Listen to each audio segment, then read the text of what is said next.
Welcome to the BiggerPockets Money Podcast, show number 173.5, where we interview Brent, the food truck CEO, and talk about starting a retail business right before a worldwide pandemic. Hello, hello, hello. My name is Mindy Jensen, and with me, as always, is my pizza-loving co-host, Scott Trench. Right to the point this time. No cheesy intro today. Scott and I are here to make financial independence less scary, less just for somebody else, to introduce you to every money story, because we truly believe that financial freedom is attainable for everyone, no matter when or where you're starting. That's right. Whether you want to retire early and travel the world, go on to make big-time investments in assets like real estate, or start your own food truck business, we'll help you reach your financial goals and get money out of the way so that you can launch yourself towards your dreams.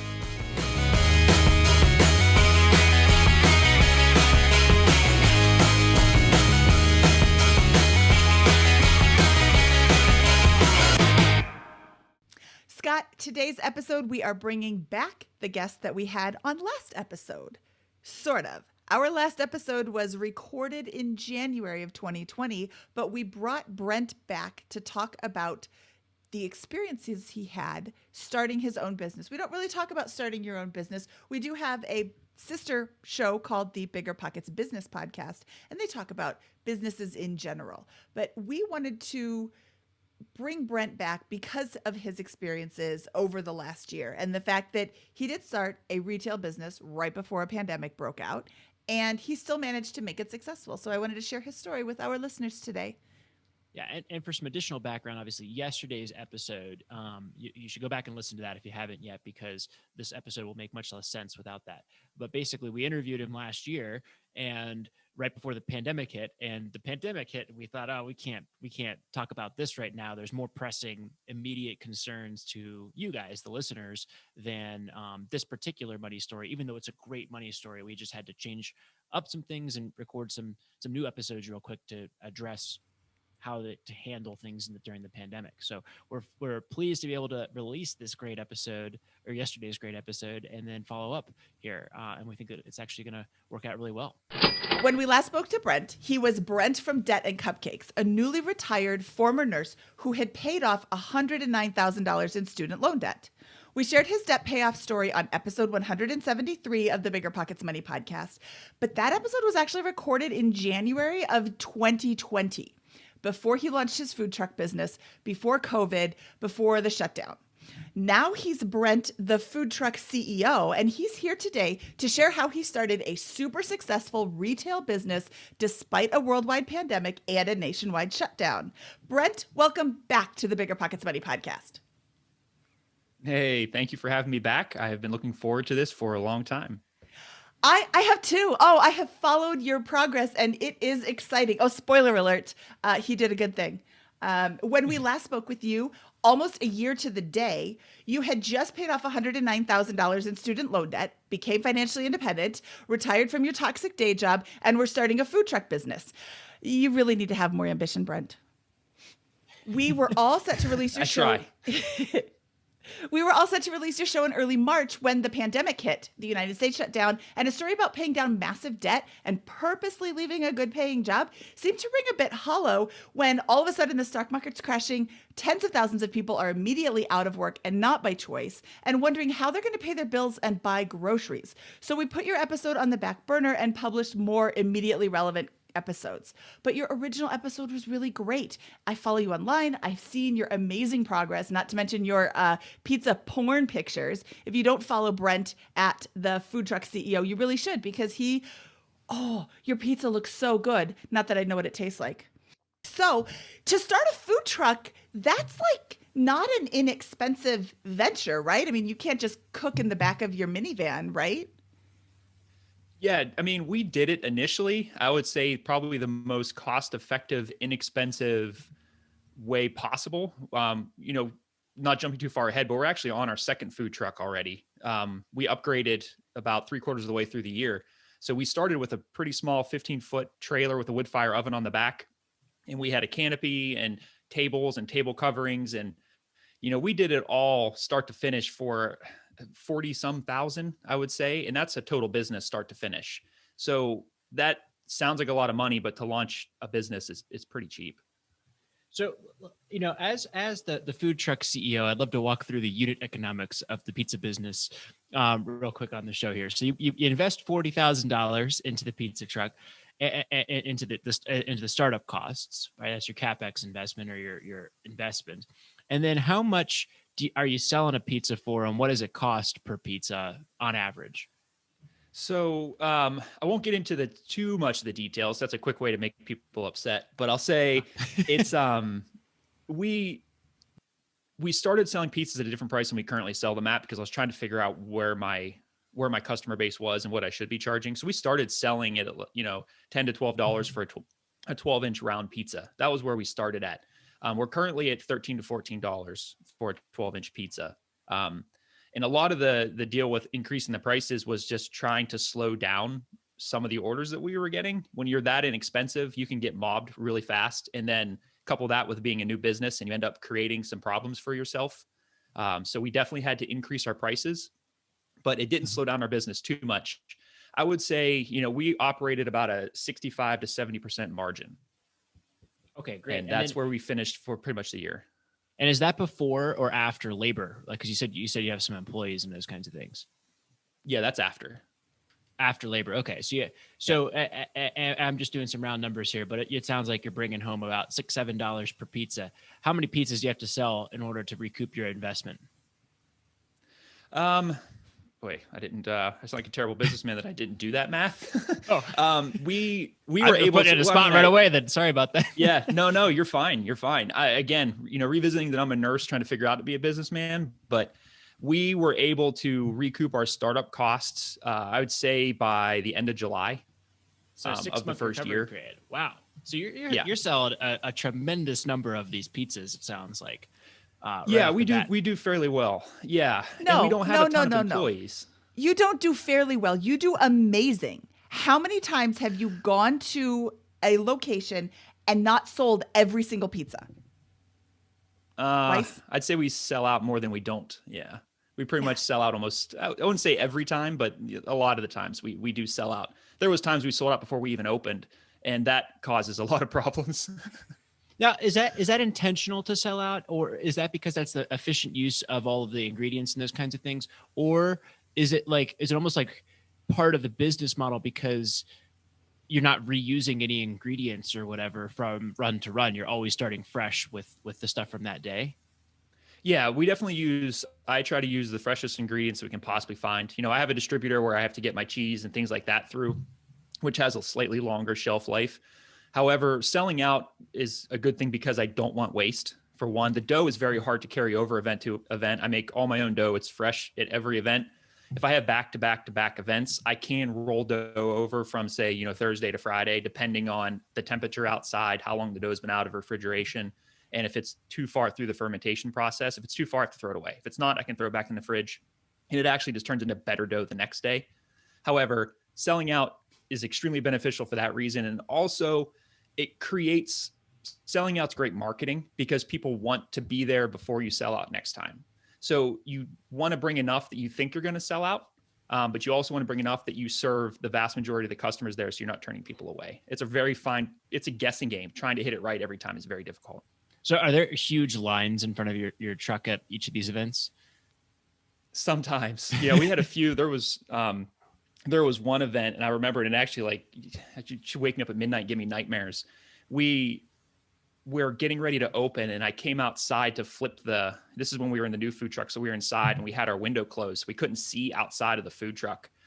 And I walked out when my staff got there to open the window to say we were open. And there was just a line of people around the food truck, and it stretched around the corner. And I was anticipating a slow day. And I just remember looking at that and just cursing in my brain, like, we're going to be in the weeds all day. And I had one person with me besides my wife, because it was some days we plan to be slow, and I'm trying to train people up on things. And I'm like, Jesus, take the wheel. Let's see what happens here. Yeah.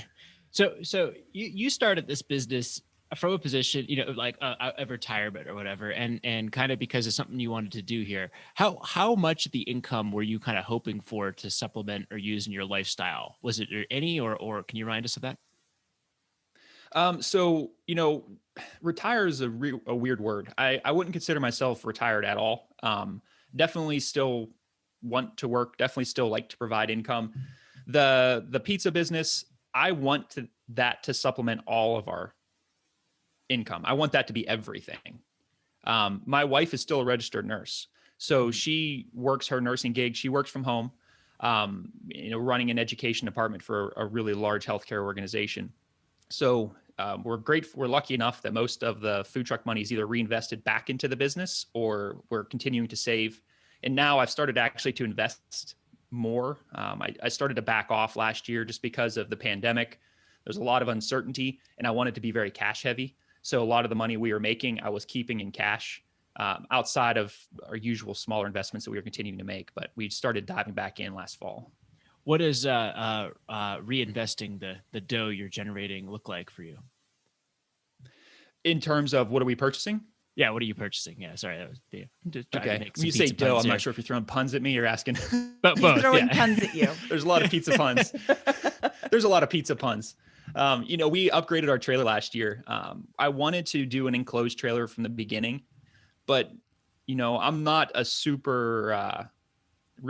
I'm not a big risk taker. So I wanted to start the business and see where we were. And maybe that sounds silly because I quit a good nursing job to start a food truck. Maybe I am more risk taker than I thought, but I didn't want to spend $50,000 on a trailer, not sure how it was going to go. So once we started to see that this was working during a pandemic, we're like, okay, we have something here and let's go forward and let's make this what we wanted to make it.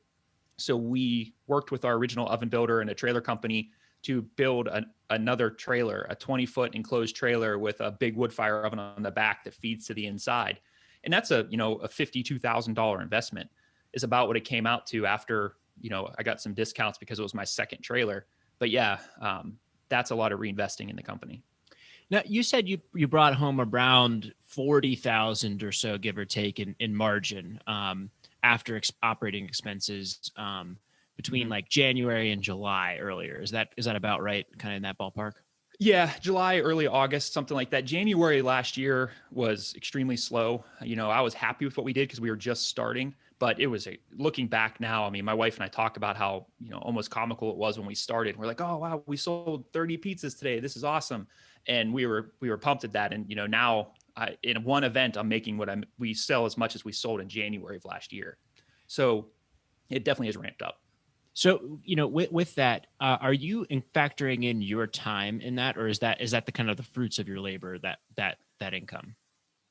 I've started to factor my time in. Initially, I didn't. It's a lot of time. Working my old job would feel like I wasn't working anymore, to be honest.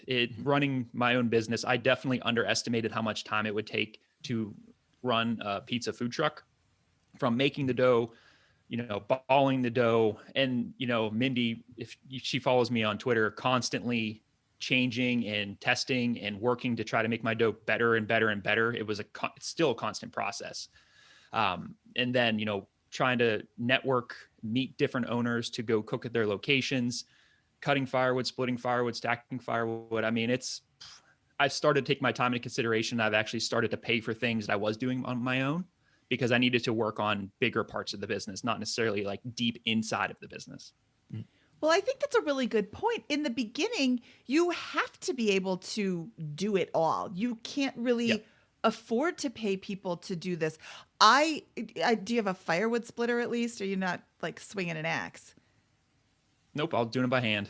Oh, okay. So that's a bit of work. That's a great workout, getting your workout in while you're working on your company. But yeah, after a while, you want to go and buy a lot of firewood. I know you live on a farm, so you have space to store it. But if you're not willing to do everything in the beginning, you need to have relationships with people who can do it in a cost-effective manner, because when you're starting a business, you really do need to be conscious of costs. And I think even from a position of financial independence, you still can't spend every bit of your retirement money on starting a company and then it fails. I mean, $40,000 for a trailer sounds like a lot of money to me. And then you're like, well, I got one for $52,000. I'm like, whoa, that's even more money. What did you do with the first trailer? I'm in the process of selling it. I have it stored right now in our pole barn. Okay. I was fortunate enough. My father-in-law came and he did a lot of detail work on it. 1 year of pulling that around, it beats it up a little bit, chipping the paint, things like that. So I have one person that's interested in buying it out in Delaware, I believe. But I'm not in any big rush for that. There's opportunity may come when I'm not expecting it. I mean, 2020 was a perfect example of that. So whether or not we keep it and run 2, which sounds like I don't have any hair left, but if I did, it would all fall out trying to run 2. I don't know what I'm gonna do with it just yet. Hopefully sell it. So what's kind of the next move for your pizza business here? Like are you just kind of scaling up? Or are you trying to what comes next now that it sounds like you've got wonderful day-to-day economics of the business, even though it's but a lot of hours getting poured in. Yeah. This year I have a goal to operate more. We were cooking 3-4 days a week on average last year. We had some weeks we did 5 events in July. July last year was a great month. I mean, we ran like crazy though. And when it was over, you're very tired, but I'm looking to operate 4 or 5 days a week. The biggest hurdle last year was staffing, to be totally honest. When I look back, trying to find people that are going to work for us, be reliable, and want to be there is important. If you're working in that close proximity with people, you definitely need them to be on the same page. And I am very lucky now that I have a very good core group of staff members who want to do this. They're all, high school, college kids, but they're actually interested in doing it, not necessarily just making some money. So I see a lot of good things of being able to operate more throughout this year. And from an income standpoint, I should probably be focused more on how much I want to make, but you make the money by getting out there and cooking the food. They kind of they go together. If I'm not willing to put the work and the time in to go to events, then I'm not going to make the amount of money that I want to make. So in a perfect world, I'd like to double what I did last year. And it's a big goal, but I think we can do it. So I had typed in a question. Do you have any time off, or are you at every single event? It sounds like you've got some really good employees. I know there was one kid that you really, really were impressed with. He just seemed to want to learn everything about the business. Have you ever considered giving him the reins and letting him run an event and see how that goes? Or is that, I mean, I would think that as a business owner, you're kind of a control freak, because you kind of have to be. I mean, this is your business. If you let somebody else run it and they don't do it right, that's your money that they're wasting away, not really their money. So, is it fair to categorize you as a bit of a control freak? Oh yeah, absolutely. Okay. I'm a type A person.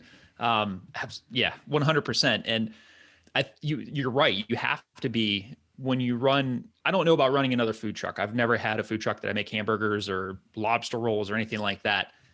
What we make requires a lot of skill to make it.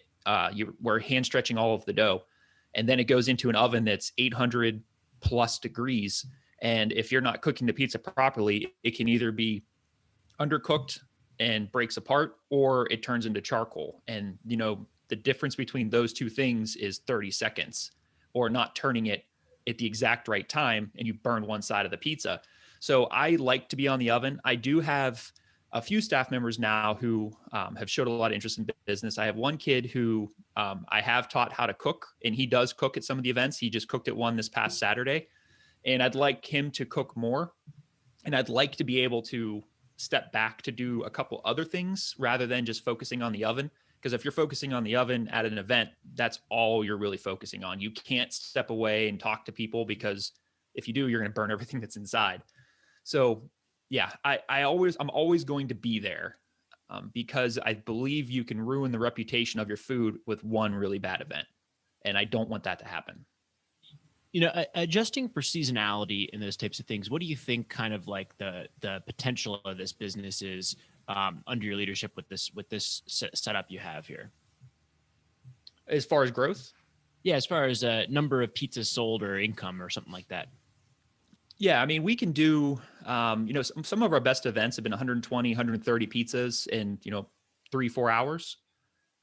And that's clipping pretty fast. Everybody's hopping at that point.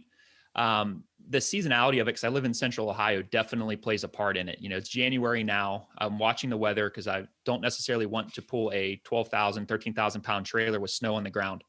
So we're working through a few things. We've been doing a lot more pre-orders. And that's actually the pandemic created that. So we do a lot more pre-orders. We make two different kinds of pizza. I make a pan pizza, which I'm not a huge fan of making because it's messy and it's kind of boring to make, but people really like it. And it has a much better margin. So I tend to make that in the slower months. And then I actually don't even need any staff when I make that. My wife and I can handle those events just because of the way we have it timed out with the pre-orders. But yeah, I wish we lived in a warmer climate and I could operate full capacity like it's July every month. However, January of this month is looking like it's going to be better than June of last month. So that to me is pretty remarkable. Or last year, I'm sorry. So I want to talk about those pre-orders for a moment. Is that you making or taking orders in advance and you don't sell anything day of, you only take the pre-orders at that particular event? Sometimes. So we do it two different ways. Again, going back to those Detroit style pizzas that we make in the wood fire oven, it's not exactly the most efficient way to make them. I can make 4 every 10 to like 15 minutes. And if we do those at live events like we used to, we had a line at one point, and after 4 orders, 5 orders, you're at an hour wait. And people do not like that. So I just stopped making them. I cut it off in September, despite everybody wanting me to make them. So when I do those events, I do 100% pre-orders. 3 pizzas every 15 minutes. People know to order. We created our own little ordering system with this app that's actually used to schedule employees for work. We turned it into a pizza ordering system because it was free. And it took a minute to get everybody used to it, but now everybody's used to how they order. I send the invoices through Square. And when we do those events, we get to the event, we don't take any live orders. Everybody's already paid up and they literally just drive through every 15 minutes and come to the window and take their pizza and go home. Can you bring the other trailer to these events to double your capacity with those? I was just going to ask that. Yeah, that's actually something I get a lot. I get a lot of questions about that. Yes, I probably could do that. However, I would need another truck to pull it. We only have the one truck right now. I had to trade in 2 trucks to upgrade our truck to pull the new trailer. So we have one vehicle again, and it's for the business to pull the food truck. But I don't know that I'd want to run 2 of those ovens. That then you get into, is it worth it? Paying the staff to run it, doubling your staff for a little bit more pizza, consuming all the extra firewood, and then I don't know that I would want to do that.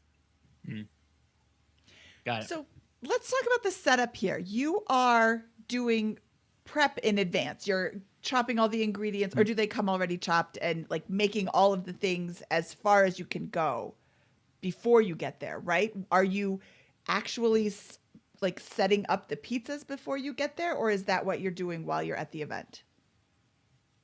So as far as the prep work, my dough that I make, if I'm making my the round pizzas, the dough starts 3 days before is when I mix the dough. I'd like to do a 72-hour fermentation between a mixture of a little bit of room temperature and then a lot of cold fermentation up to the event. Then when it comes to the ingredients, if I'm using a lot of fresh veggies, I'm chopping those either at the event before we open or right before in the food truck, and I get everything chopped, bagged, and into the prep table and ready to go.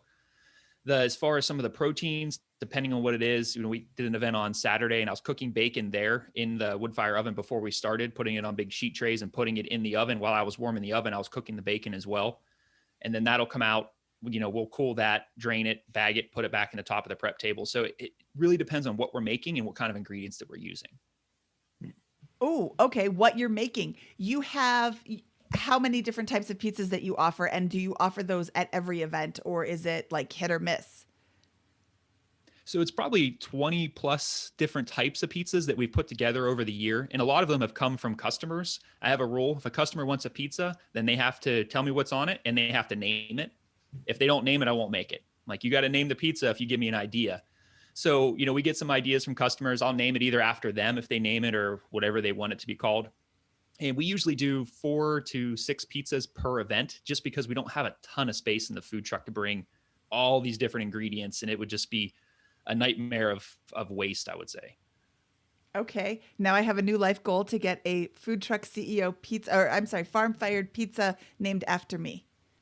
Now, so a lot of people, I think, listening to this are gonna be thinking, you had this good job and a stable financial position, and then you go into this new business line, the pizza business.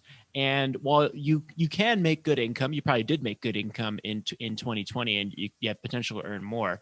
It seems like a lot of grueling work and lessons learned and tough stuff, but it also sounds like you just completely love it and are thrilled with the decision.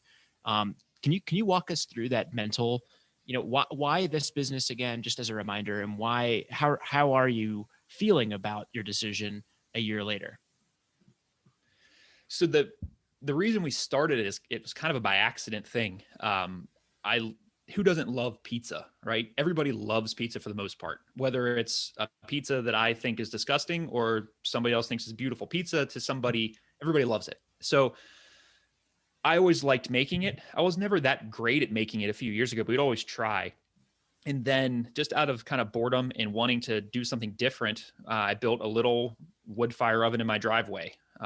It no longer exists because I'm not a mason, and it fell apart after about a year.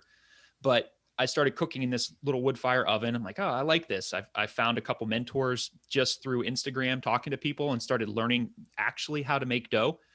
And we couldn't find any pizza where we lived that we liked. And we came from an area in Western Pennsylvania before we moved here that had really good pizza. So like, we'll just make our own. And we started doing that, and it kind of just turned into this thing. Leaving the stable job, a stable job is well and good. We did very well. We paid off all of our debt, except for our home. We still have our mortgage. But whenever you hate what you do, and literally, 40 hours a week turns into every hour of the week because you're thinking about it. You're not happy with the decisions that are being made. You don't agree with them. And you're going insane because you're so unhappy. Then at that point, money is irrelevant. At some point, you have to stop and think about, do I want to be 70 years old and look back and be unhappy with what I did with my life? And so we just took a chance, I'm extremely happy with the decision. It is a ton of work, and I didn't recognize how much work it was before we started it. You think that, you make pizza, you go to an event, and you work for 4 hours a week. The number of people that ask me, what do you do all week when you're not doing this? I don't even want to explain it to them because it would take too long to do it, but it's grueling. I would say it's 80 plus hours easy when we're busy, getting up at 5 a.m., making dough and trying to get everything done before the event. But I wish I would have done it sooner. I wish I would have been more intelligent with my finances in my 20s, so I could have started this in my 20s, because I feel so fulfilled with what I'm doing. Handing somebody a pizza and them telling you that they love what you are making and it makes them happy. I never got that from my old job. Outside of being an ICU nurse, that was probably one of the most fulfilling jobs that I ever had. Outside of doing that, the motivation that comes from that is unbelievable.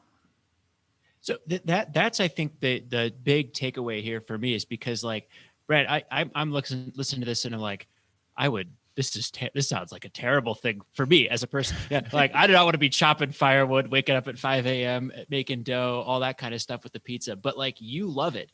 And everybody has that. And everybody, I think, has, even if you love your job right now, like you love the ICU gig there will come a time, I think, in most people's career where they hate it.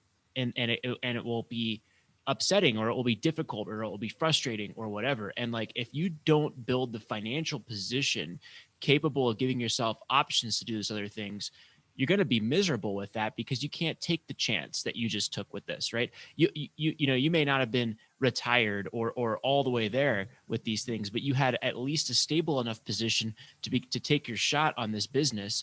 And you're happier now working 80 hours a week on something you love than you were 40 hours a week on something you hated. Is that a reasonable summary or articulation of the situation?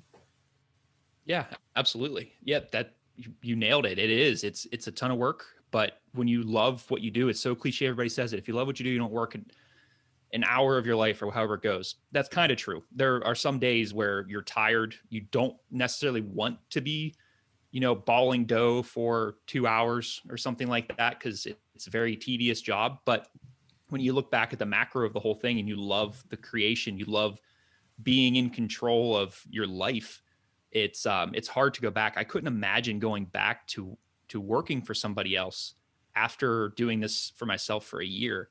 I think I would probably be a horrendous employee at this point.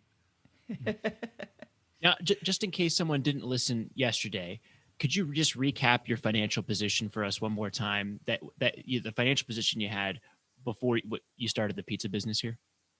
Sure. Yeah, it took us, I think it was about 5 years or so to pay off $109,000 of debt, and it was a mixture of, car loans, student loans, credit card debt, random other tractor debt. Because I mean, who doesn't need a giant tractor at the time when you don't own any property? Just stupid emotional spending that we were doing when we weren't, really thinking about our finances.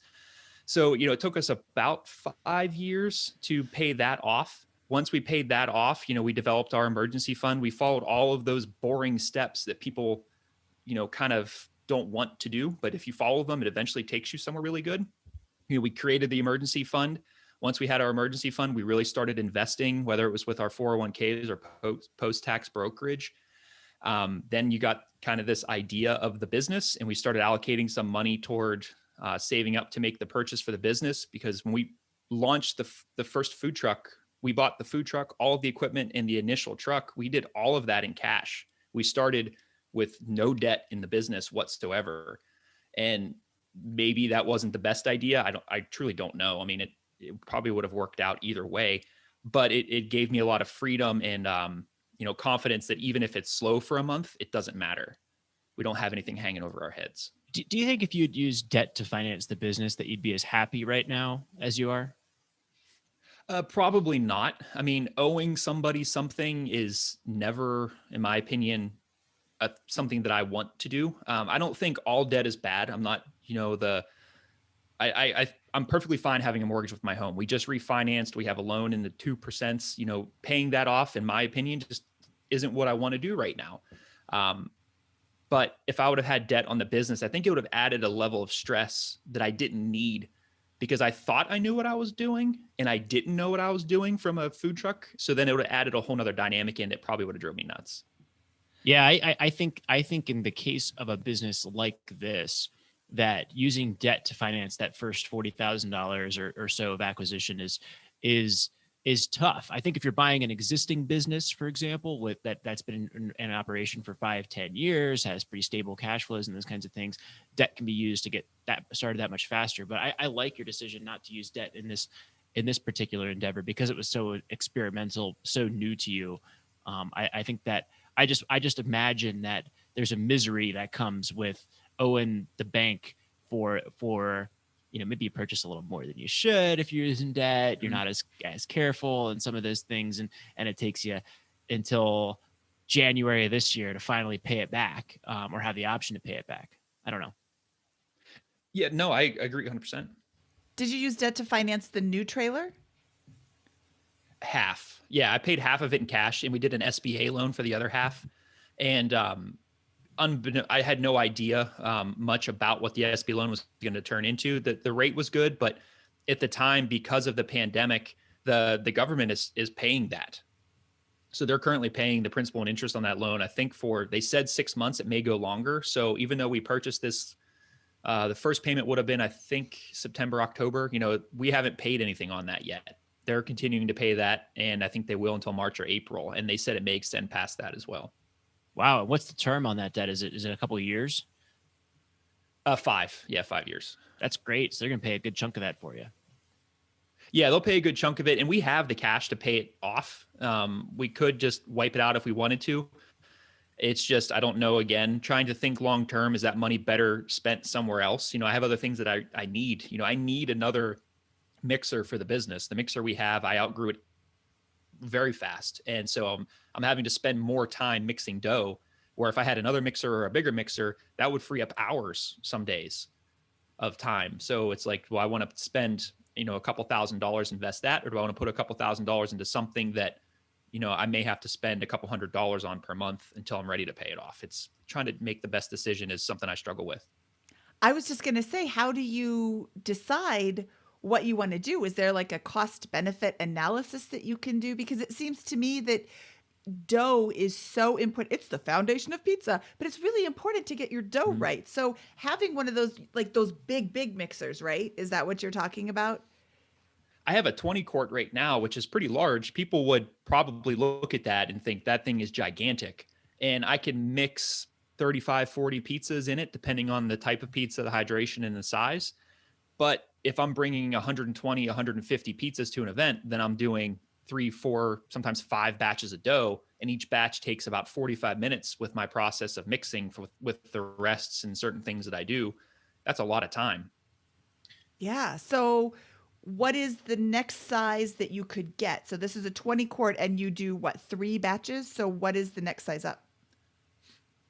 I mean, it can go, there's, a rabbit hole that's very deep as far as mixers goes. I use a planetary mixer, which is like a KitchenAid mixer, except much larger. I have a Hobart, and I could go to a 30, 40, 60 quart mixer, which are very big. They do require a different type of electricity. They would have to go to 220, which is different than the 110 that I have. So that's a cost to take in as well. But um, and then there's also things called spiral mixers, which you can get a larger spiral mixer and it actually mixes the dough a little bit better. So Oh, do you have an electric dryer? Yeah, that was my yes, thought. Can you just, does it come with that big plug? You could just stick it in the dryer and see if it works? yeah, except I don't do that. Yeah, I don't do that stuff here though.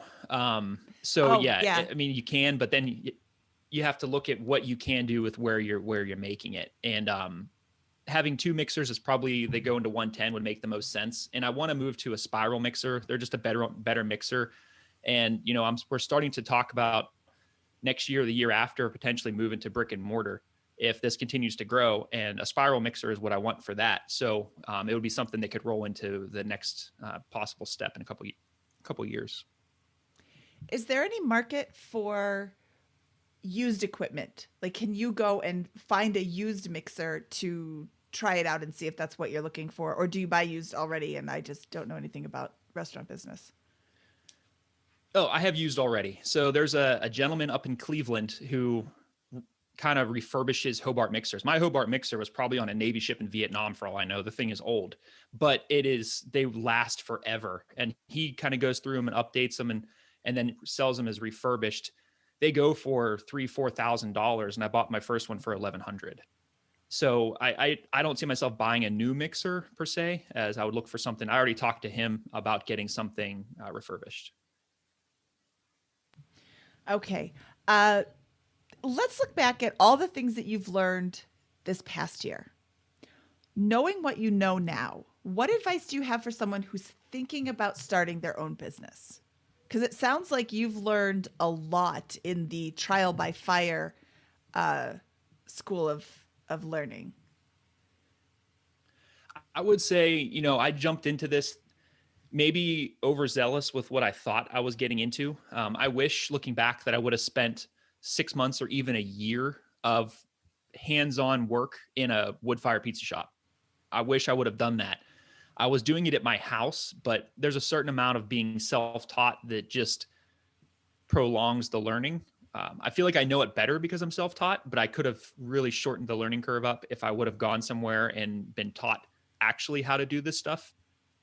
The first thing that jumps into my mind, though, as far as the actual business, is when you do your first event, don't hype it up to the point that you are going to sell out when you don't know what the hell you're doing, because it's a mess. Our first event was boy, it was my wife and I, one of my buddies from high school, and I thought we were gonna, some people would show up, and we sold out in really quick time, and it was just chaos start to finish. And I feel like it took me a little bit of time to recover from that, because maybe people expected something better than what I was making at that time. Knowing what you know now, let's talk about financing the business because you did pay cash for your trailer. You uh, invested from a position of as financially strong as possible. Your wife had a job that would be able to pay all of your bills, so you could go out and explore this idea. What sort of financial decisions would you have made differently if you knew then what you know now? Um, Knowing now, I probably would have. I would have stayed with cash. I think launching a business, you want to make yourself as lean as possible to start because you don't know what's going to happen. And 2020 is the perfect example of that. We had no idea that the world was going to shut down and you're going to have to take your business from your whole plan and pivot it to a totally different direction. The fact that we were extremely lean financially in the business, we didn't have any debt, made those decisions very easy. There wasn't the stress of, oh my gosh, we can't work, we can't pay our bills. So if you're going to launch your own business, don't just jump into something without looking down the road at the worst case scenario. If it fails, if you don't work for a month, what are you going to do? So I would say be very cash heavy. Do it as much initially as you can in cash and stay away from debt. It frees you up and it gives you a lot more creative freedom too when you're not thinking about money. Yeah, and that just sounds like you're investing.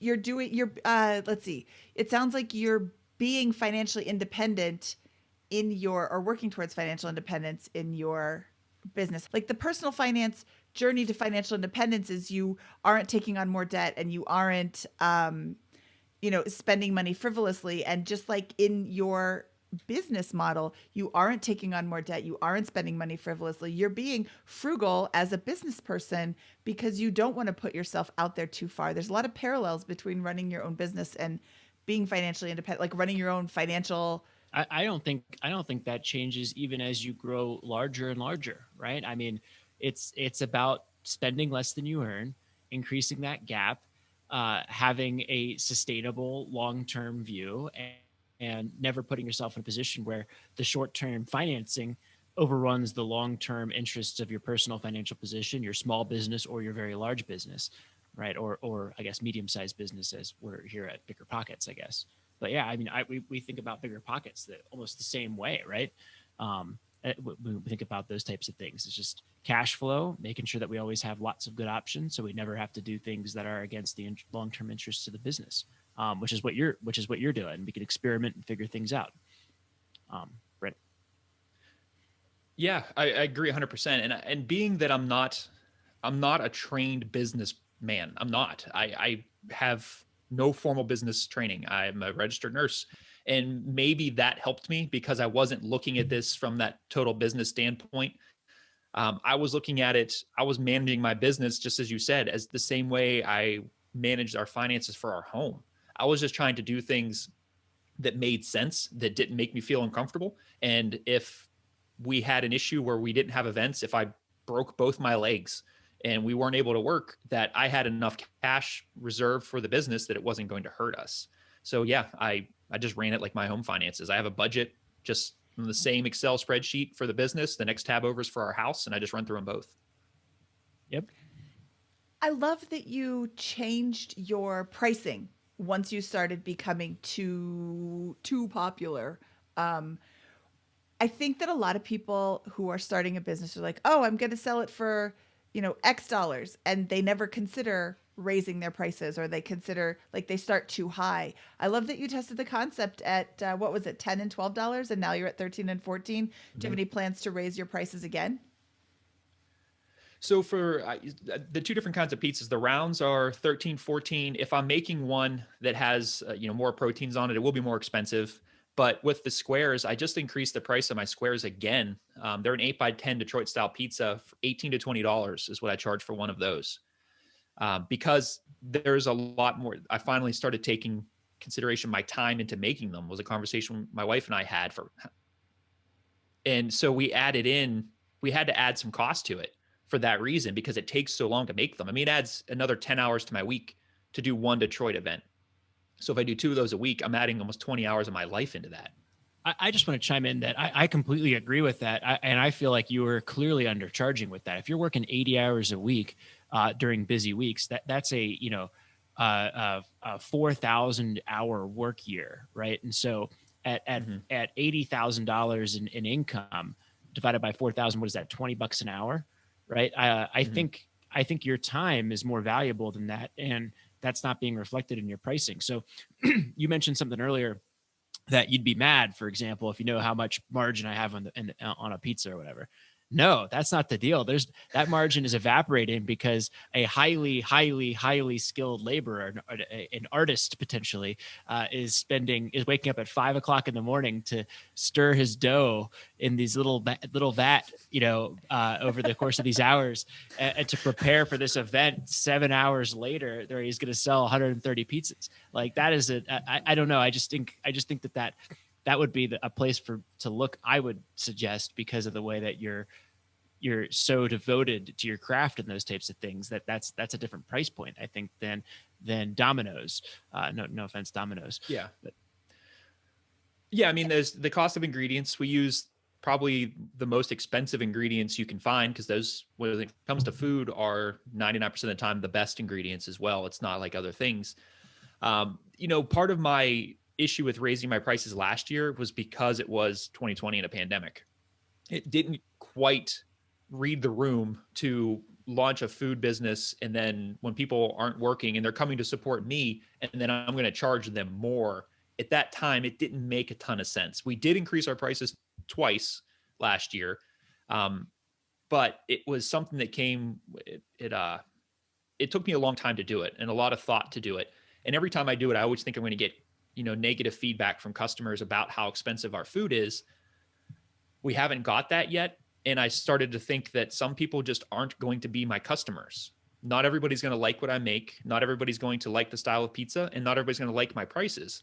So I can't try to please everybody, because then I'm going to please nobody, and we'll run ourselves right out of business. So once I made peace with that, it was a lot easier to increase it. And we haven't seen any negative kickback as of yet. And still not sure where our final price point is going to go. I try to look at what other people are doing and stay somewhat in line with them, but I don't know what they're doing as far as their time. And I don't know what their ingredients are either. So a $15 pizza from a local pizza shop might be something I would charge $20 for if we were using the same ingredients, or or they would charge $20 for.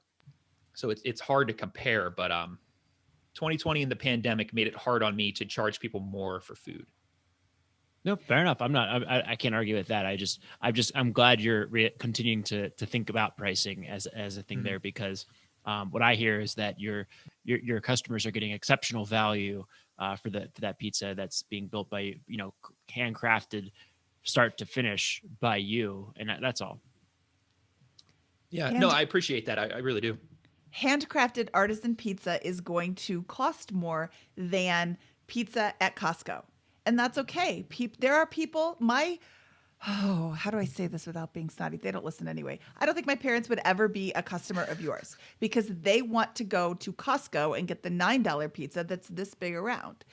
They don't find value in food, paying for like really, really crafty artisan food. And that's okay. They find value in other things. I find value in really good craft beer. I don't drink, the big PBR and Miller Lite, and my dad doesn't find value in that either. He drinks Bud Light and loves it. Brent doesn't even know what the thing that keeps the pizzas warm is called. That's a good point. The pizza warmer. That's a good point. So yeah. You aren't going to be able to make everybody happy, but when you are running around ragged, clearly there is so much demand at $13. How much demand is there at $14? Oh, the exact same. How much is there at $15? How much is there at $16? Oh, at $16, it started to slow down. How much demand is there at $50? None. So you know that you need to be between 13 and 50. And then, as you adjust, you'll find a really good price point. And it seems like you already have, but you'll find a good price point where people find value and you're selling out, but you're not so overwhelmed that... That's called the price elasticity curve, if anybody's interested in looking at that. And it's a concept that's explored in economics. I did study economics in college, and Brent, that might be helpful to you as well if you think about some of that stuff, is learning some of those concepts and how to do it. I mean, okay. Mindy just put it out there. It's intuitive, but it could be valuable if you're looking to kind of find that sweet spot. It's not intuitive. Yeah. I don't think it's intuitive at all. I think you're like, oh, wow, everybody loves my pizza. I'm doing great. Well, nobody would buy it if it was $1 more. That's not true. Nobody will buy it if it's, $100 more, unless, I mean, I don't know how good it is because you won't drive your truck out here, but I've heard good things. But it can be like you said, oh, this is the middle of a pandemic. How could I raise my prices? Well, try it. See what happens. If you get such negative feedback, then that wasn't the right move for your customers. But it sounds like you got almost no negative feedback. Yeah, we didn't. And, we, being that we're a food truck, it definitely offers us an opportunity to go to our customers. So we target specific locations because we know the people that are there are most likely, in my opinion, going to appreciate what we're offering. So we go to vineyards, we go to craft breweries.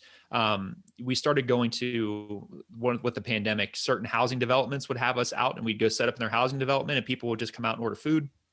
But we don't, set up in some spots where we don't know that we would do very well there. And for example, we did a Little League baseball tournament last year. Somebody requested us to go and cook at.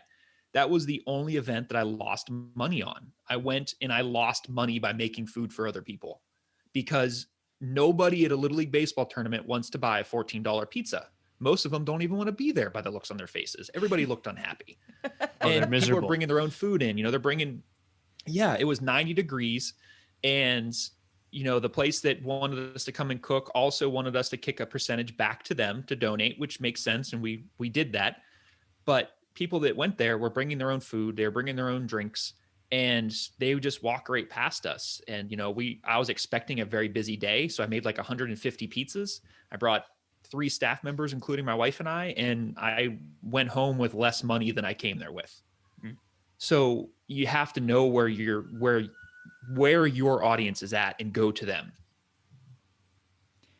That's a good tip. Brent, this has been fantastic. I'm so excited to talk about your story again and to share your journey of starting your own business in maybe less than ideal circumstances. Is there anything else you would like to share? Do you have any final thoughts for our listeners? Yeah, if you want to start your own business, I think you have to go into it knowing that you have to be very, very flexible. You have to be willing to put in a lot of time and sometimes get a negative reaction. You're going to fail and you're going to fail a lot. I failed a lot. And you have to be willing to fail and then know you're going to fail again and keep failing and keep failing and keep failing and not let that break you down because there is no... There's books on being an entrepreneur, but I don't think that they're for everybody. They don't speak to your specific situation. So be flexible, be willing to fail, and learn to have very thick skin because you're going to get a lot of feedback whether you want it or not. Oh, thick skin is a really important thing to have. Yeah, because people hide behind their keyboard. People will, or maybe not even, maybe they just walk right up to you and you're like, this is the worst pizza I've ever had in my whole life. Wow, really? The worst pizza? I have had way worse pizza than what your pizza looks like. Because, it's easy to make a bad pizza, but it's easy to make a good pizza. Well, I guess it's maybe not easy to make a good pizza. Yeah, it can be. Yeah, well, I mean, you make it look easy. Oh, Brent, since you won't drive your pizza truck to Colorado, where can people find your delicious pizza? So you can follow me on Twitter. TheFoodTruckCEO is my handle on Twitter. If you want to follow the business on Instagram or Facebook, it's Farm Fired Pizzas. And you can give us a follow there. Always posting pictures of pizza every day. I do the same thing on Twitter. And you can find me there. I didn't know you were on Instagram. I'm going to go look at all of these. Oh, yeah. His pictures. If you like a good picture of pizza, you really need to go check out his pictures. They're beautiful. They do look good. Do you have a schedule of where people can go to get your pizza? Like a schedule of events? Yeah, so we put that together. We're starting to do it now. I think pretty much I've booked up Thursday through Saturday for the whole year already for 2021. So I'll add that to our website, farmfiredpizzas.com. That's going to be undergoing some maintenance here soon. I'm going to have a professional make it. But the public events will be there. We also do private events as well. So we do graduation parties, weddings, wedding rehearsals, things like that. So you can find all that on our website. And each week on Instagram and Facebook, I share where we're going to be for that week as well. Oh, cool. Okay, well, that's fantastic. Well, Brent, thank you so much for coming on today. This was lovely to catch up with you after your year of, frankly, ridiculous success, um, which is, I hope you feel excited about it because it sounds like you feel excited about it. This is impressive. This is incredibly impressive. And I know I threw out a statistic that people have told me is incorrect, and I don't care. The first 90% of small businesses fail in the first year, in the first 5 years, or something like that. But it sounds like you did research, you put forth some effort into. You didn't just say, I'm going to start a pizza truck because I had pizza once. Like you had a pizza oven in your driveway. You tried it out. You tested recipes. You're constantly working on it. You're not just sitting back and like, well, I made a pizza. You should love it because I made it. And I think that just, there's a lot of elements to your success that can't be overlooked. And I'm so pleased to share that with our listeners. So thank you so much for your time coming back to share your story with us. Thank you so much for having me. I hope some, people find maybe some motivation from it to break away from something that they're unhappy with and, invest in yourself and see what you can do. Yeah, thank you so much for sharing this. This was wonderful, and I do think a lot of people are gonna learn a lot from this. We should talk to him again in a year, see how 2021 treated him. Yeah. I had to buy 7 more trailers. Okay, Brent, we'll talk to you soon. Bye-bye. Yeah, thank you so much. Okay, Scott, that was Brent, the food truck CEO. What did you think of his story? Oh, I mean, I think it's really interesting, and I think it's wonderful that he set himself up with such a strong financial position going into his business, and that he so clearly is passionate about and enjoys what he's doing right now. And I think that that's just another example of how strong money foundations can really help set you up to be happier or have more options or have a better life. And in this case, it goes from a high paying job as a nurse to a, I guess, at least lower paying per hour job as running a pizza truck company, but with upside, something that he's excited about, something that could make him a lot more money down the line, and something that's genuinely making his customers and himself happy. Yeah, I really think you can't underestimate the absolute draining nature of a toxic job, a job that you hate going to, a job that like all you do is think about this horrible experience that you're having. And like Brent said, it seeps into every minute of your life because when you're not there, you're thinking about how much you hate it. You're talking about how much you hate it. It's horrible to be part of that. So, yeah, what is that phrase, Scott? Entrepreneurs are the only people on earth who will work 80 hours a week to avoid working 40 hours a week. But and then there's the other cliche, you never work a day in your life if you love what you do. And that's so true. I've had jobs that I hated and I love this job and I'm excited to come to work. And jobs that I hated, it was like, oh, let me hit snooze one more time. I don't want to get up. Let me take my time. Oh, darn, I'm late to work. Like it's just you don't care as much. And I think I just want to chime in here as well that I think that like going beyond that, like at BiggerPockets, we have this thing around GWC, which is from the book Traction. It's a model for running a business.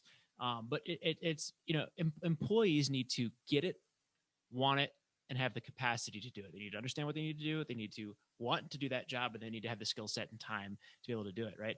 Like if you hate your job, you don't want it. And you're at risk for losing it at some point as well. So I at least over the long term, right? Even if you're not in immediate danger in the short run, like you're just not going to do as good a job with that. And so I think that when you're thinking through this stuff, a lesson to learn from Brent is that if you hate your job and you don't want it, set up that strong financial position, work on it that much more aggressively, get yourself to the point where you have options, if not total financial freedom for the rest of your life, options to do stuff like what Brent is doing here, starting a business or getting out of it, because you're going to be happier and healthier right away after starting the business, even if you're making less money in the first year or two of getting it started than you are if you stay at that miserable soul-sucking job, which, by the way, is not a guarantee, especially if you hate it and you allow that to show. Yeah, and it's hard to not allow that to show when you hate your job. And leaving your soul-sucking job, just your whole body lifts up. It's so fantastic. But you can't leave your soul-sucking job if you are in a position of financial weakness. I mean, you can go get another job, but when you have to work for somebody, it's not as much fun. That's the trick. If you're optimized on the income front for your job and spending every bit of that income, you are stuck. Sorry, you can't do what Brent just did. If you spend less than you make and do that for a prolonged period of time, so many options appear, many of which are going to pay you a little bit less in the short run, but have the potential to earn more in the long run or make you happier immediately. And so that's the whole trick to this thing called capitalism. Don't max out and then max out your income and then max out your spending to match it. Simple as that if you're listening. This doesn't exist. This easy button does not exist in the financial space. You have to do the work. That was easy. Oh, it comes out the back way. That was easy. I love this easy button. Yeah, everything. What was the David Green episode 12? An overnight success in 12 short years. Like, you have to put the work in. But when you put the work in, look at what you can have. A lifetime of working 80 hours a week in a hot pizza oven, a hot pizza trailer. That's but right. He loves it. And with that, let's sign off. 80 hours a week in a hot pizza oven trailer. So, rolling in the dough. Rolling in the dough. Oh, I quit you. Okay, the show notes for today's episode can be found at biggerpockets.com/money show173-5. Scott, should we get out of here? Let's do it. From episode 173 and a half of the Bigger Pockets Money Podcast, he is Scott Trench, and I am Mindy Jensen saying we got to hit the road.